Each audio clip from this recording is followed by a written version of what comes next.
Selamat malam rekan-rekan. Eh, Pada kesempatan kali ini, saya Muhammad Insan Kamil dari kelas T-Rex akan mempresentasikan terkait Power Automate, mengenal lebih jauh Power Automate. Presentasi ini dalam rangka memenuhi tugas asinkron keempat. Jadi apa sih Power Automate, kemudian benefit dan fitur-fitur apa saja yang disediakan Power Automate untuk menjawab setiap permasalahan yang berkaitan dengan bisnis atau operasional kegiatan suatu organisasi. Jadi apa itu Power Automate? Power Automate adalah layanan otomasi proses bisnis untuk mengakomodir pekerjaan real yang sifatnya berulang. Yang dimaksud real di sini semisalkan kegiatan seperti mengunduh email, kemudian mengunduh unduhan email tersebut kita unggah kembali ke database. Mungkin itu memang pekerjaan yang sepele, namun itu sangatlah penting untuk pendataan suatu organisasi atau perusahaan tersebut, dan akan menjadi isu apabila hal sederhana ini mengganggu pekerjaan perusahaan yang lain. Misalkan perusahaan yang mungkin secara load atau beban kerjanya besar dan memiliki urgensi yang tinggi juga, dan terganggu oleh hal yang sesederhana ini tapi memiliki urgensi yang sama tinggi juga gitu. Nah, makanya Power Automate ini hadir untuk membantu suatu perusahaan atau organisasi untuk men-tackle permasalahan tersebut. Jadi secara sederhananya dengan Power Automate, pekerjaan yang kecil dan berulang namun penting dapat diotomasikan.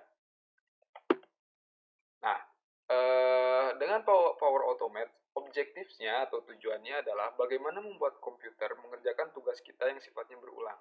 Jadi tanpa harus kita operasionalkan secara manual, komputer tersebut dapat melakukan serangkaian rutin atau rutinitas yang sebelumnya mungkin dihandle oleh kita manusia untuk mengerjakannya, tapi bisa dihandle oleh komputer secara otomasi.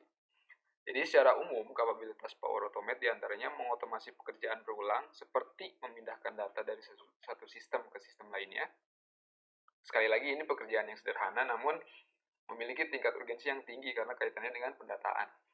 Kemudian memandu pengguna untuk melampaui suatu proses pekerjaan secara bertahap sehingga dapat selesai. Yang dimaksud di sini adalah apabila terkait dalam satu proses atau alur yang memiliki tingkatan atau tahapan dalam prosesnya itu bisa diotomasi menggunakan Power Automate. Contohnya misalkan proses atau sistem approval suatu form dalam satu perusahaan dari satu bagian ke bagian yang lain. Kemudian menghubungkan data source eksternal melalui ratusan pilihan connectors atau secara langsung melalui API. Data source, baik itu data source yang masih dalam satu lingkup Microsoft maupun dari luar Microsoft, itu bisa ditangani oleh Microsoft Power Automate ini karena memiliki pilihan connectors yang sangat banyak sekali. Kemudian yang terakhir adalah otomasi proses sistem berbasis desktop maupun web dengan Robotic Process Automation atau RPA. Jadi setiap aktivitas atau kegiatan yang sifatnya baik itu dalam platform web maupun desktop itu bisa diotomasi dengan dukungan fitur Robotic Process Automation dari Power Automate ini. Seakan-akan komputer ini dioperasikan dengan sendirinya oleh komputernya itu sendiri, kurang lebih seperti itu. Nah, ini kurang lebih gambarannya. Sebelah kiri adalah flowchart yang biasa digunakan oleh seorang programmer atau tim untuk menerjemahkan suatu proses bisnis menjadi suatu algoritma yang dimana diterjemahkan lagi menjadi dalam bentuk code supaya bisa diterapkan menjadi suatu sistem informasi atau aplikasi. Dengan Power Automate yang antar mukanya adalah graphical, kita tinggal drag and drop dan tarik saja dan membuat kondisi yang diperlukan untuk memenuhi kebutuhan sistem tersebut. Di sini bisa dilihat ask manager for approval, if yes, ini adalah kondisi, kemudian ini kondisinya jika iya, jika tidak, dan seterusnya. Dan ini bayangkan ini masih proses flowchart yang dimana biasanya digunakan untuk tim programming yang memiliki latar belakang keahlian programming. Ini dengan Power Automate siapapun baik itu dia memiliki latar belakang IT atau tidak bisa membuat sistem atau aplikasi yang dapat membantu pekerjaannya sehari-hari. Kemudian bekerja dengan data melalui Power Automate itu seperti yang tadi pernah disampaikan bahwa Power Automate didukung lebih dari 600 pilihan connectors yang dapat digunakan untuk menghubungkan sistem atau aplikasi yang telah kita buat dengan data dan layanan melalui web bahkan on-premise. Jadi yang dimaksud adalah dengan Power Automate ini kita bisa mengintegrasikan sistem atau aplikasi kita dengan data yang berada di platform web atau cloud ataupun cloud orang lain maupun dengan infrastruktur yang bersifat premise. Jadi data tersebut disimpan di infrastruktur yang sifatnya on-premise. Kemudian beberapa data source yang umum digunakan untuk Power Automate ini, Microsoft Dataverse, Salesforce, Dynamics 365, Google Drive, dan Office 365. Kita dapat menghubungkan lebih dari satu data source. Artinya, setiap sistem informasi atau aplikasi yang kita buat tidak hanya terbatas dihubungkan dengan satu data source saja. Bisa jadi multiple data source itu terhubung dalam satu sistem atau aplikasi. Dan apabila data source tersebut tidak terdapat pada pilihan connectors yang disediakan Power Automate menyediakan custom connectors. Jadi apabila kita hendak ingin membuat source eksternal yang tidak tersedia, Power Automate menyediakan dengan bantuan Swagger Files untuk membuat connectors dari data source eksternal tersebut. Dan secara umum ada 3 jenis flows yang dapat dibuat Power Automate. Flows di sini maksudnya adalah alur. Flow seperti artinya alur, yang dimana kaitannya erat dengan proses bisnis, suatu proses kegiatan. Jadi terdapat 3 tipe. Pertama Cloud Flow, kedua Business Process Flow, ketiga Desktop Flows. Secara singkat, Cloud Flow itu yang dimaksud adalah sistem informasi atau aplikasi yang dibuat Power Automate ini bisa diintegrasikan dengan berbagai sistem lagi atau dengan data source yang tersedia di cloud, baik itu dari Microsoft Azure maupun dari penyedia cloud yang lainnya. Seperti contoh misalkan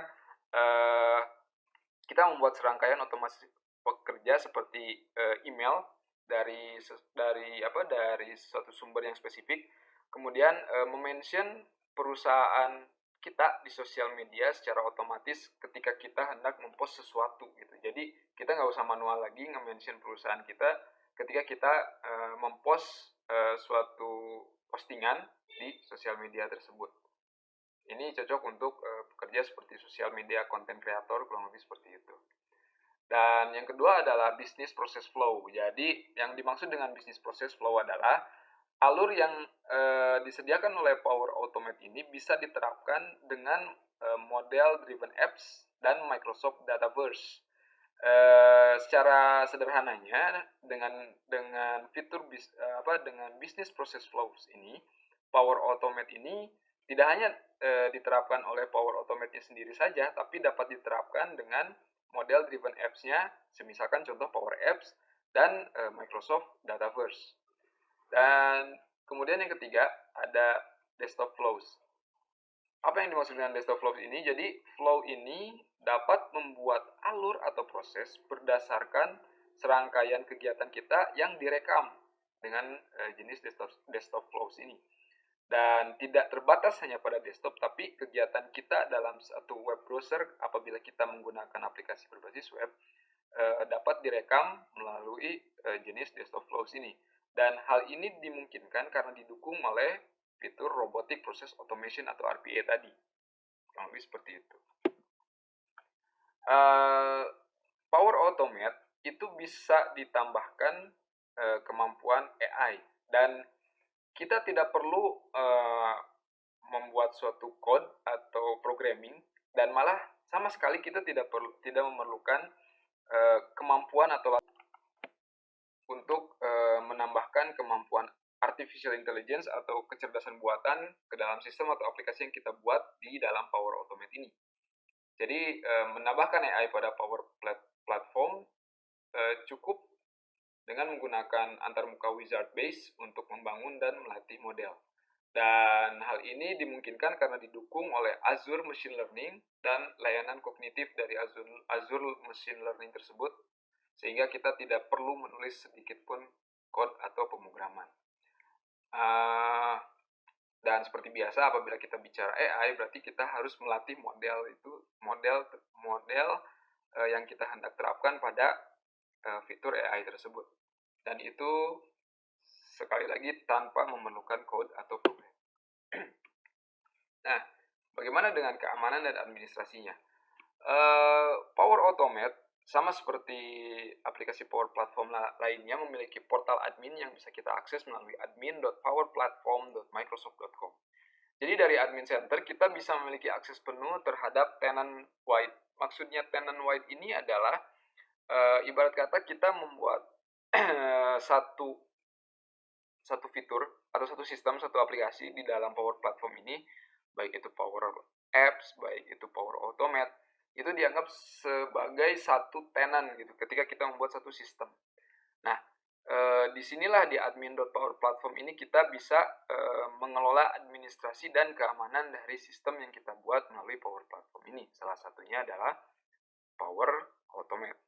Kita bisa mengelola environments dari sistem yang kita buat, kemudian mengimplementasikan kebijakan data loss prevention-nya, integrasi data, lisensi pengguna, sampai dengan kuota.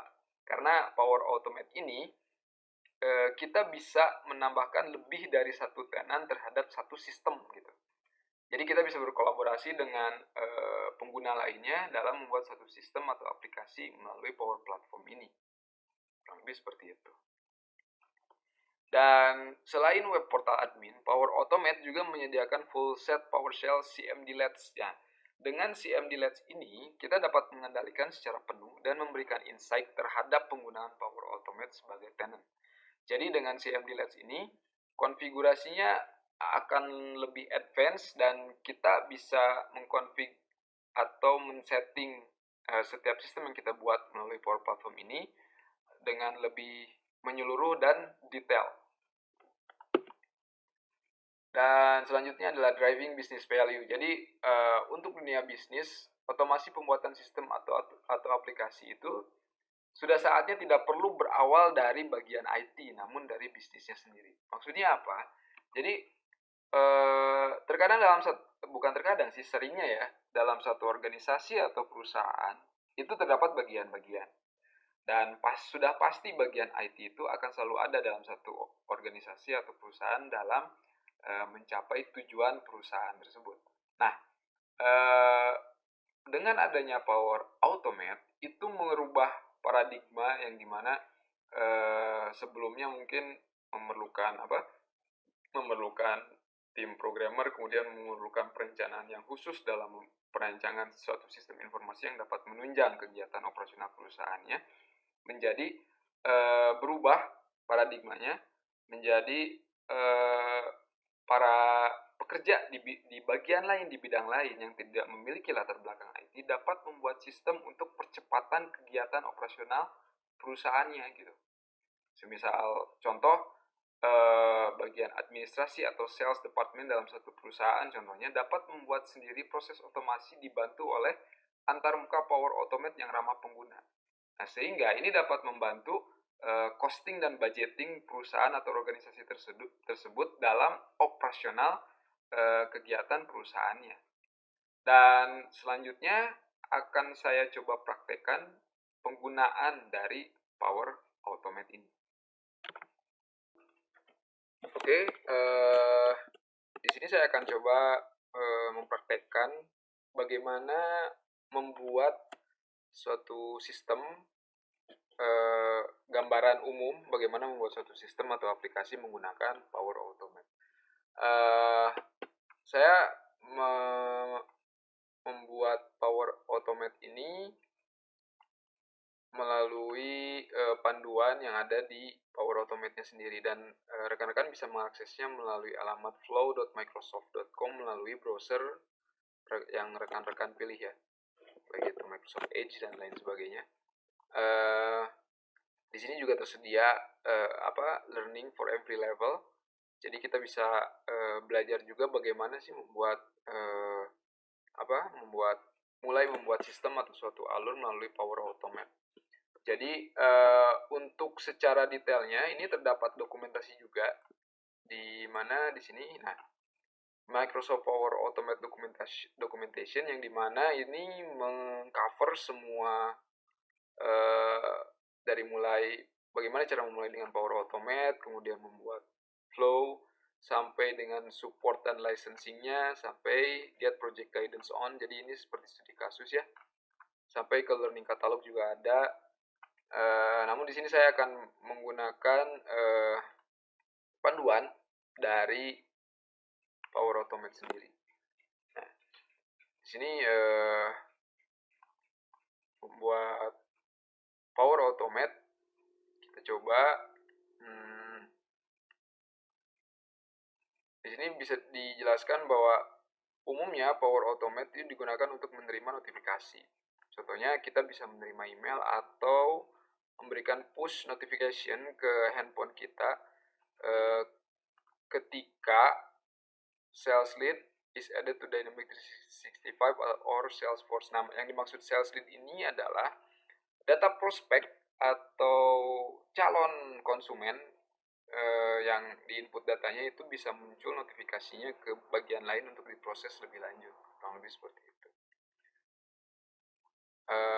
Mungkin secara rinci rekan-rekan bisa mengeceknya dan di URL ini, dan kita mulai membuat flow. Jadi bagaimana membuat flow ini, kita coba create. Nah, di sini ada banyak pilihan, start from blank, automated cloud flow, jadi triggered by designated event. Jadi kita membuat serangkaian event untuk membuat semacam trigger yang dimana menghasilkan suatu action. Contohnya tadi, ketika ada data yang diinputkan terkait data prospek klien atau konsumen, itu otomatis membuat push notification, yang dimana push notification ini adalah action, yang dimana triggernya adalah input data konsumen klien tadi gitu. Atau ini bisa menggunakan instant cloud flow, dan flow lainnya mungkin bisa teman-teman pelajari. Di sini saya akan coba menggunakan automated cloud flow. Oke, kita di sini membuat nama flow-nya. Misalkan terima email, kemudian tweet pesan tersebut. Oke, di sini kita bisa mencari triggersnya itu apa.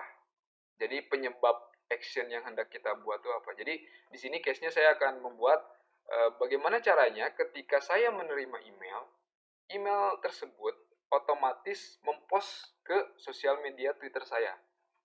Dari itu saya akan coba cari email. Oke. When an email is flagged. Kita coba ya. Jadi ini adalah kondisi di mana email tersebut kita set statusnya menjadi flag, dia otomatis akan men-tweet data tersebut. Oke, create.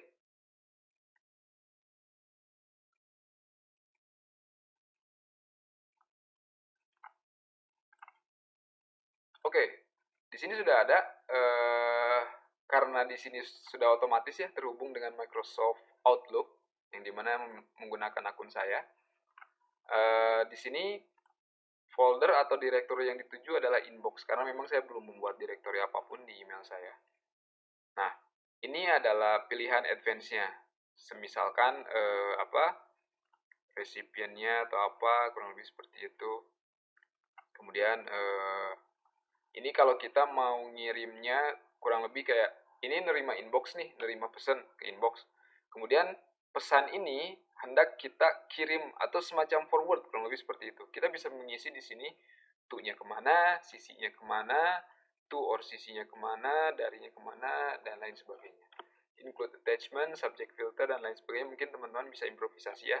Tapi di sini goal saya adalah untuk bagaimana ketika menerima pesan, saya dapat men-tweet pesan tersebut melalui Twitter saya. Oke, kita buat new step. Nah, kita bangun misalkan Twitter. Nah, post a tweet. Oke. Authentication type, sign in. Oke.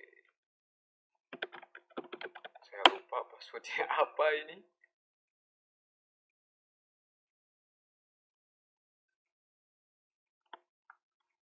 Sebentar.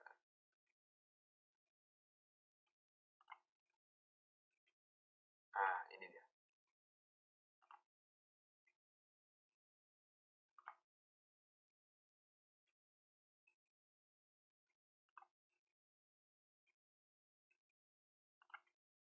Sebentar, kita coba sekali lagi.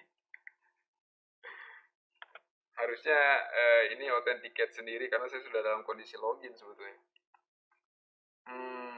Saya lupa password. Kita coba. Oke, kita coba. Saya sudah dapat passwordnya. Harusnya ini bisa nih. Salah lagi. Oke. Oke, harusnya nih udah bisa ya. Mohon maaf karena saya lupa password. Oke. Ya, saya reload nih.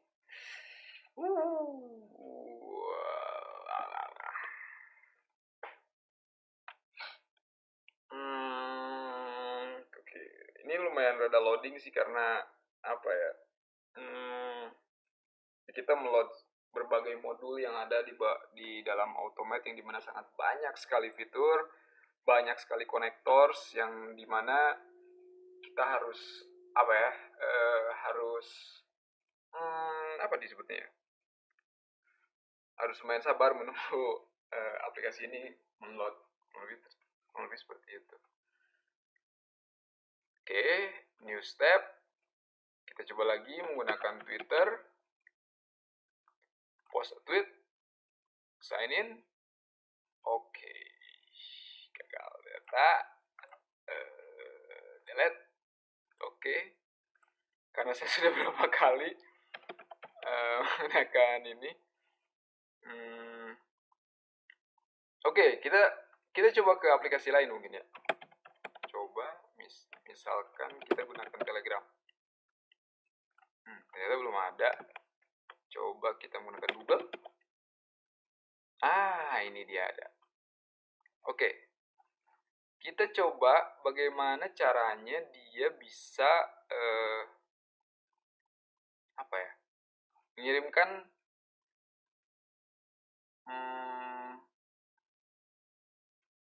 create an event. Kita coba create an event. Oke. Sign in. Oke. Kita sign in menggunakan akun saya. Halo.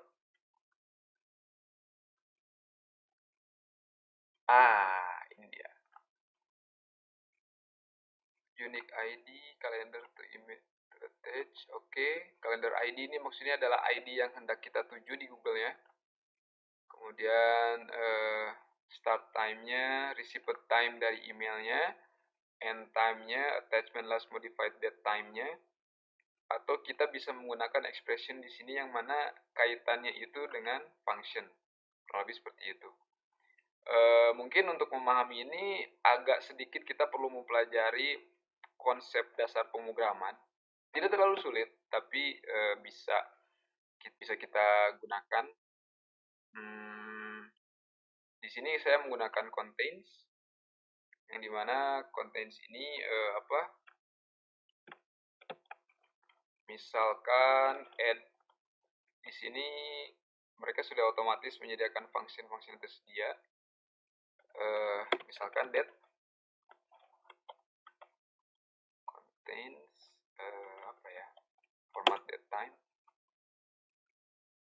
Oke, expression is invalid ternyata.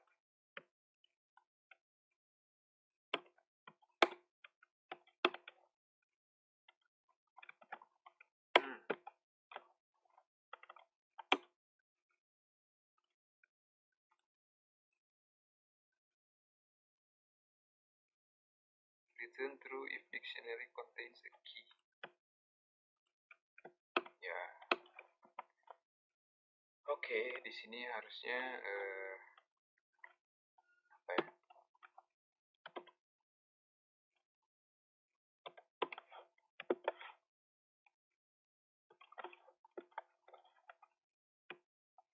Di sini misalkan March.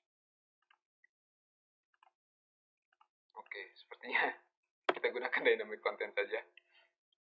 Attachment last modified. Oke, apply to each. Time, summary of event. Kita ngambil dari subjeknya aja, jadi title-nya udah otomatis. Description-nya dari body email. Location-nya dari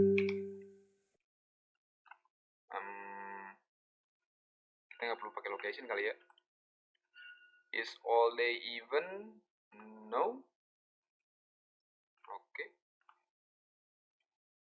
Mungkin segitu aja. Kemudian kita coba save.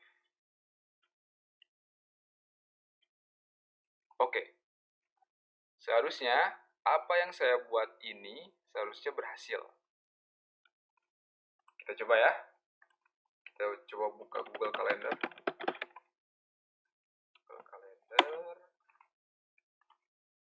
Kita masuk ke kalender yang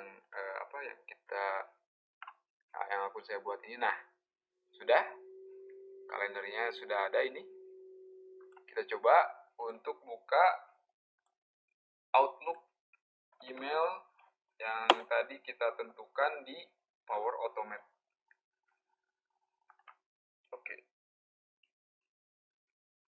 Karena di sini opsinya adalah start time-nya adalah receipt time-nya, harusnya ini tereksekusi. Save. Kita save. Oke. Save. Let's connect course data. Oke. Kita coba ya. Misalkan ini adalah hari Jumat tanggal 22 bulan 4 tahun 2022. Oke, kita flag ya.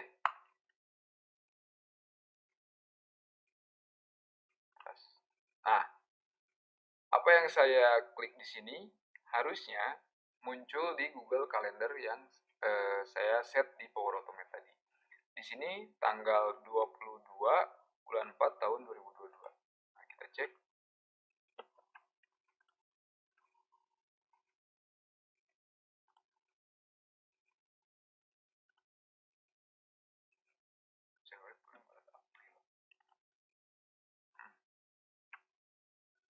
Ini harusnya muncul di sini harusnya. Sebentar, apakah ada yang terlewat?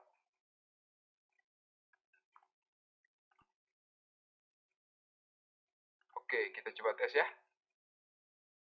Automatically with recently user. Oke, failed ternyata.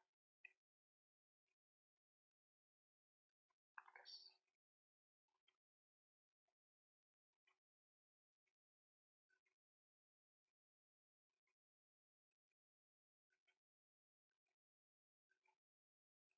Ternyata error. Specified time range is empty. Nah, oke, ini apa nih?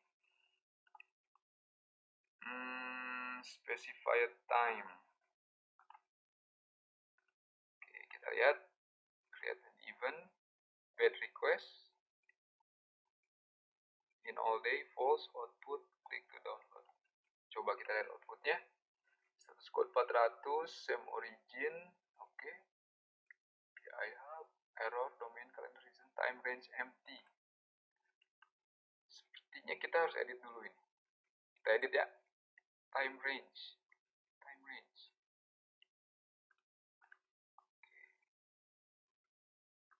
Oke. Kita coba satu kali lagi. Kita tes.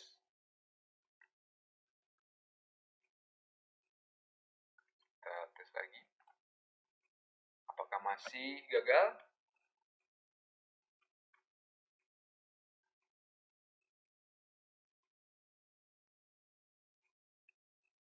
Nah, ternyata berhasil.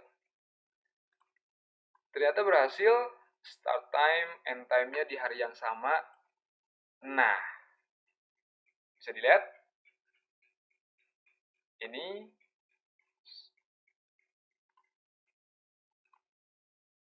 nah, alamat email ini body dari email yang ada di Outlook ini secara otomatis ini akan muncul di Google Calendar setelah saya otomasikan di Power Apps yang ada di sini. Kurang lebih seperti itu. Oke, kita coba sekali lagi ya. Misalkan saya flag pesan yang ini. Oke, dari Febrianti Simbolon, tanggal 23 bulan April tahun 2022. Nah, ini body emailnya, ini sendernya, ini tujuannya, dan sepertinya ini subjeknya. Ketika saya flag, tanggal 23 bulan 4 ya, di sini tanggal 23 belum ada apa-apa nih. Kita coba ya, kita coba flag. Oke, setelah itu kita cek. Kita refresh. Nah, dia muncul. Jadi semudah itu teman-teman kita menggunakan Power Automate untuk mengotomasikan pekerjaan atau hal-hal yang sederhana yang berkaitan dengan kegiatan kita sehari-hari yang sangat sekali membantu kita untuk mengorganize pekerjaan atau kegiatan kita dalam mendukung operasional perusahaan atau keorganisasian yang kita jalani. Mungkin kurang lebih hanya segitu dari saya untuk presentasi kali ini. Terima kasih atas perhatiannya rekan-rekan Menti. Selamat malam dan sampai jumpa kembali.